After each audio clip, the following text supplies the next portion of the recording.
Genesis chapter 44.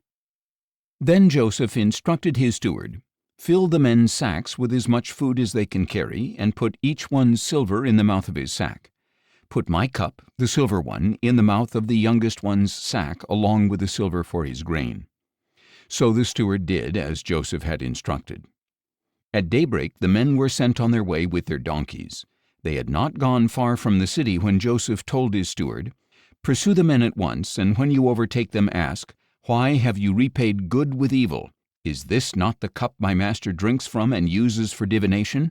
What you have done is wicked.'" When the steward overtook them, he relayed these words to them. "Why does my lord say these things?" they asked. "Your servants could not possibly do such a thing. We even brought back to you from the land of Canaan the silver we found in the mouths of our sacks. Why would we steal silver or gold from your master's house? If any of your servants is found to have it, he must die, and the rest will become slaves of my lord." "As you say," replied the steward, "but only the one who is found with a cup will be my slave, and the rest of you shall be free of blame." So each one quickly lowered his sack to the ground and opened it. The steward searched, beginning with the oldest and ending with the youngest, and the cup was found in Benjamin's sack. Then they all tore their clothes, loaded their donkeys, and returned to the city. When Judah and his brothers arrived at Joseph's house, he was still there, and they fell to the ground before him.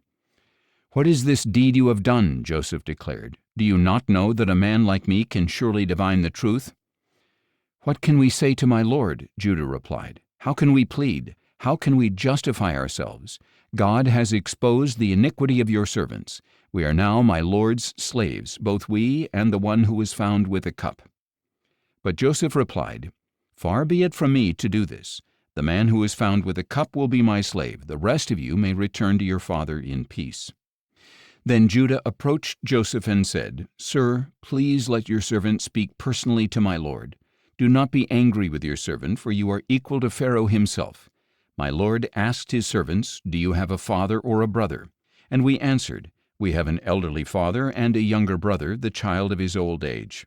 The boy's brother is dead. He is the only one of his mother's sons left, and his father loves him.' Then you told your servants, 'Bring him down to me so that I can see him for myself.' So we said to my lord, 'The boy cannot leave his father. If he were to leave, his father would die.' But you said to your servants, 'Unless your younger brother comes down with you, you will not see my face again.' Now, when we returned to your servant my father, we relayed your words to him. Then our father said, 'Go back and buy us some food.' But we answered, 'We cannot go down there unless our younger brother goes with us. So, if our younger brother is not with us, we cannot see the man.' And your servant my father said to us, 'You know that my wife bore me 2 sons. When one of them was gone, I said, Surely he has been torn to pieces, and I have not seen him since. Now, if you also take this one from me and harm comes to him, you will bring my gray hair down to Sheol in sorrow. So if the boy is not with us when I return to your servant, and if my father, whose life is wrapped up in the boy's life, sees that the boy is not with us, he will die. Then your servants will have brought the gray hair of your servant our father down to Sheol in sorrow. Indeed, your servant guaranteed the boy's safety to my father, saying, 'If I do not return him to you, I will bear the guilt before you, my father, all my life.' Now please, let your servant stay here as my lord's slave in place of the boy. Let him return with his brothers. For how can I go back to my father without the boy? I could not bear to see the misery that would overwhelm him."